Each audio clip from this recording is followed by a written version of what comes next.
আসসালামু আলাইকুম। ইদানিং দেখতেছি কিছু ভিডিও দিয়ে মানুষকে বিভ্রান্তি করার চেষ্টা করতেছে।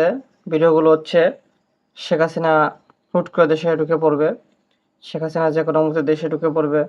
শেখ হাসিনা ২৫ তারিখে ঢুকবে, ১৫ তারিখে ঢুকবে, ২৭ তারিখে ঢুকবে। এরকম বিভিন্ন ভিডিও পোস্ট করা হচ্ছে এবং বিভ্রান্তি সৃষ্টি করা হচ্ছে। আসলে যারা এই ভিডিওগুলো বানাচ্ছে তারা রাজনীতি কতটুকু জানে সন্দেহ আছে এবং ইতিহাস তারা বিন্দুমাত্র ইতিহাস জানে না, এটা আমি নির্দ্বিধায় বলতে পারি। কারণ যত দেশের যত স্বৈরাচার এ পর্যন্ত দেশ থেকে পালিয়েছে তাকে পদত্যাগপত্র জমাতে লাগে না। যখন গণঅভ্যুত্থানে রাষ্ট্রপ্রধান দেশ থেকে পালায় তখন আর পদত্যাগপত্রের প্রয়োজন হয় না। যতগুলো পালিয়েছে আজ পর্যন্ত কোনো রাষ্ট্রপ্রধানই তার স্বরাষ্ট্রে মৃত্যুর আগ পর্যন্ত ফিরতে পারে নাই। মৃত্যুর পরেও এমনকি মৃত্যুর পরেও তাদের লাশ দাফন নিয়ে অনেক কথা হয়েছে এবং লাশটাও দেশের মাটিতে দাফন করার অনুমতি দেয়নি। আর সেই জায়গা থেকে শেখ হাসিনা ঢুকবে আর শেখ হাসিনা হুট করে ঢুকে যাবে, এইসব অবাস্তব কথা। আর ঠিক এই ইতিহাসটারই প্রমাণ। যারা ইতিহাস জানেন না তাদের জন্য একটা ভিডিও, যমুনা টিভির ভিডিওটা শেষ পর্যন্ত দেখেন, দেখলে পরে অবশ্যই আপনারা সবকিছু বুঝতে পারবেন। দেখেন ভিডিওটি। 16 জানুয়ারি 1979 তেহরানের রাজপথে খুশির জোয়ার, মুক্তির আনন্দে মাতোয়ারা সবাই। দুদিন আগে যারা ছিল প্রতিপক্ষ তাদের আবেগে জড়িয়ে ধরছে মানুষ। যার ছবি এতদিন মাথায় তুলে রাখতে হতো তাকে ছুঁড়ে ফেলেছেন অসীম আক্রোশে। ইরানিদের জন্য এ যেন এক নতুন স্বাধীনতা। কারণ 37 বছর ধরে ময়ূর সিংহাসন আঁকড়ে ধরে থাকা বাদশার পতন ঘটেছে। দেশ ছেড়ে পালিয়েছেন মোহাম্মদ রেজা পাহলাভি, যিনি শাহ নামেই পরিচিত। পশ্চিমা আশীর্বাদ পুষ্ট শাহ দেশের তেলখনিগুলো তুলে দিয়েছিলেন মার্কিন ও ব্রিটিশ কোম্পানির হাতে। ইসলামী ভাবধারা ছেড়ে ঝুঁকেছিলেন পাশ্চাত্যের আধুনিকতায়। দুর্নীতি, উচ্চাভিলাষী প্রকল্প আর অহেতুক আড়ম্বরে অন্তঃসার শূন্য করেছেন দেশের অর্থনীতি। শক্ত হাতে গলা টিপে ধরেছেন বিরুদ্ধ মতের। জনসাধারণের উপর নজরদারির জন্য গড়ে তোলেন সাবাক নামের বাহিনী। 1975 সালে তিনি রাস্তা খিচ নামে রাজনৈতিক দল গঠন করে বাকি সব দল নিষিদ্ধ ঘোষণা করেন। অবশেষে 1978 সালে জনরোষের বিস্ফোরণ ঘটল, যার মাত্রা বুঝতে ব্যর্থ হন শাহ। দমন পীড়ন চালিয়ে গেলেও এক পর্যায়ে সামরিক বাহিনী বেঁকে বসে। সবকিছুর উপর নিয়ন্ত্রণ হারিয়ে 79 জানুয়ারিতে তেহরান ছেড়ে মিশর চলে যান শাহ। তাকে রাজকীয় সংবর্ধনা দেন আনোয়ার সাদাত। সেখান থেকে শাহের গন্তব্য মরক্কোতে, বাদশাহ হাসানের কাছে। সেখানেও সুবিধা করতে না পেরে আটলান্টিক পাড়ি দিয়ে মোহাম্মদ রেজা যান বাহামায়, সেখান থেকে মেক্সিকোতে। শরীরে মরণ ব্যাধি বাসা বেঁধেছে কয়েক বছর আগেই। I am dedicated to my country because this is the most beautiful thing that could happen. What could I take away with me when I go in the grave? অসুস্থতা বিবেচনা করে শাহকে যুক্তরাষ্ট্রে প্রবেশের অনুমতি দেন জিমি কার্টার। এতে ক্ষোভ দানা বাঁধে ইরানে। শাহ যুক্তরাষ্ট্রে যাবার 2 সপ্তাহের মাথায় তেহরানে মার্কিন দূতাবাসে ঢুকে কূটনীতিকদের জিম্মি করে বিপ্লবী ছাত্ররা। যুক্তরাষ্ট্র ছাড়তে বাধ্য হন শাহ। মেক্সিকো তাকে আর নিতে রাজি হয় না। শাহ আশ্রয় পান স্বৈরাচার শাসিত পানামায়। সেখানেও তার উপস্থিতির প্রতিবাদে দাঙ্গা দেখা দেয়। 1980 সালের মার্চে আনোয়ার সাদাতের সহায়তায় মরক্কো হয়ে মিশরে ফিরেন শাহ। এখানেই তার অপারেশন হয়। 27 জুলাই কায়রোর হাসপাতালেই শেষ নিঃশ্বাস ত্যাগ করেন ইরানের শেষ শাহ। হাসপাতালে বেডের নিচে এক ব্যাগ ইরানের মাটি রাখা ছিল। জীবদ্দশায় তার আর স্বদেশে ফেরা হয়নি। মৃত্যুর পরও সে আশা পূরণ হয়নি। প্রেসিডেন্ট আনোয়ার সাদাত রাষ্ট্রীয় আয়োজনে শাহকে শেষ বিদায় জানান। তাকে সমাহিত করা হয় কায়রোর আল রিফাই মসজিদে।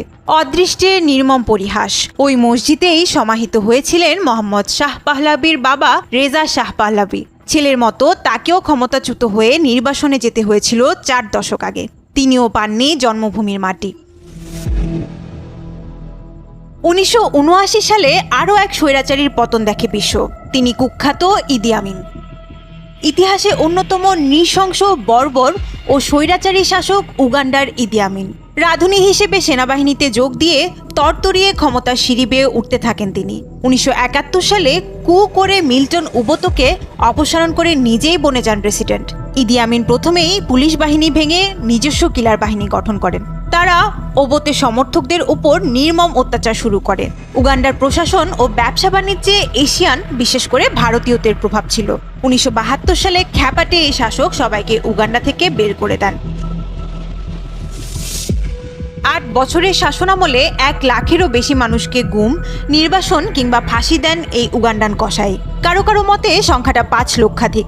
দুর্নীতি আর উল্টাপাল্টা পদক্ষেপে উগান্ডার মুদ্রাস্ফীতি লাগাম ছাড়া হয়ে যায় 1978 সালে, যা গৃহযুদ্ধ ডেকে আনে। এমন সময় আত্মঘাতী সিদ্ধান্ত নেন ইদি আমিন। প্রতিবেশী তানজানিয়ার একাংশ দখলে অভিযান চালান। তানজানিয়া পাল্টা আক্রমণ চালালে আর তার সাথে বিদ্রোহীরা হাত মেলালে 1979 সালের এপ্রিলে রাজধানী কাম্পালার পতন ঘটে। ইদি আমিন লিবিয়ায় মোয়াম্মার গাদ্দাফির কাছে পালিয়ে প্রাণ রক্ষা করেন। এরপর সাদ্দাম হোসেনের ইরাক হয়ে ইদি আমিনের ঠিকানা হয় সৌদি আরবের Jeddah. I never ran away and they never fought battle against Uganda. কয়েক বছর জেদ্দায় চুপচাপ কাটানোর পর শয়তানি বুদ্ধি মাথাচাড়া দিয়ে ওঠে ইদি আমিনের। গোপনে ছেলেকে নিয়ে চলে যান উগান্ডার পাশের দেশ জায়রেতে, তাও আবার জাল পাসপোর্ট নিয়ে। উদ্দেশ্য উগান্ডার বিদ্রোহকে উস্কে দেয়া। কিন্তু জায়রের বিমানবন্দরেই ধরা পড়ে যান তিনি। ক্ষিপ্ত সৌদি সরকার তাকে ফেরত নিতে নারাজ। মরক্কোর বাদশার চাপাচাপিতে পরে রাজি হয় রিয়াদ, এক শর্তে, বাকি জীবন নিভৃতে কাটাতে হবে। শেষ 14টা বছর ওভাবেই কেটেছে ইদি আমিনের। 2003 সালের জুলাইয়ে জেদ্দার এক হাসপাতালে কোমায় চলে যান ইদি আমিন। তার স্ত্রী উগান্ডা সরকারের কাছে মিনতি করেন শেষ সময়টুকু ইদি যাতে জন্মভূমিতে কাটাতে পারেন, কিন্তু তার এই আবেদনও নাকচ হয়। পরের মাসে তার লাইফ সাপোর্ট খুলে নেওয়া হয়। জেদ্দার রুয়াইস কবরস্থানে সাধারণ এক কবরে সমাহিত করা হয় এক সময়ের দোর্দণ্ড প্রতাপশালী ইদি আমিনকে। ইদি আমিনের মতোই নির্বাসিত অবস্থায় জেদ্দায় মারা যান আরেক আফ্রিকান স্বৈরশাসক, জাইন আল আবিদিন বেন আলী। মিশরের পাশের দেশ তিউনিসিয়ায় দীর্ঘ 23 বছর ক্ষমতা কুক্ষিগত করে রেখেছিলেন স্বৈরশাসক বেন আলী। 1987 সালে তিউনিসিয়ার স্বাধীনতার অগ্রদূত হাবিব বোরগুইবাকে সরিয়ে ক্ষমতা দখল করেন তিনি। সংস্কারের আশা শোনালেও দ্রুতই নিপীড়ক হয়ে ওঠেন। একদিকে যেমন বৈষম্য আর বেকারত্ব বাড়ছিল, অন্যদিকে সম্পদের পাহাড় বাড়ছিল বেন আলী ও তার পরিবারের সদস্যদের। 2010 সালে আরব বসন্তের শুরু হয় তিউনিসিয়া থেকে। পুলিশের হয়রানির শিকার মোহাম্মদ বুয়াজিজির আত্মহননের পরে দেশ জুড়ে বিপ্লবের যে ঝড় উঠে তাতে উড়ে যায় বেন আলীর মসনদ। 2011 সালের জানুয়ারিতে সরকার ভেঙে দিয়ে জরুরি অবস্থা জারি করেন তিনি। আশ্বাস দেন 6 মাসের মধ্যে নির্বাচনের, কিন্তু তার কথায় আর কেউ বিশ্বাস করেনি। সৈন্যরা প্রেসিডেন্ট প্রাসাদ ঘেরাও করলে সপরিবারে দেশ ছেড়ে পালানোর সিদ্ধান্ত নেন বেন আলী। সেনাবাহিনীও তাকে যেতে বাধা দেয়নি। তবে বেন আলী ফ্রান্স অথবা মাল্টা যেতে চাইলেও বিমান তাকে নিয়ে যায় সৌদি আরবে। সৌদি আরবের জেদ্দায় অসহায় দিন কাটতে থাকে বেন আলীর। ওদিকে প্রাসাদে বিপুল পরিমাণ অর্থ আর হীরা জহরত পাওয়া গেল। তাকে 35 বছরের কারাদণ্ড দেয় তিউনিসিয়ার নতুন সরকার। বেন আলীকে ফেরত পাঠাতে বলে সৌদি সরকারকে, কিন্তু রিয়াদ তাতে সাড়া দেয়নি। 2019 সালের 19 সেপ্টেম্বর জেদ্দার এক হাসপাতালে মৃত্যু হয় বেন আলীর।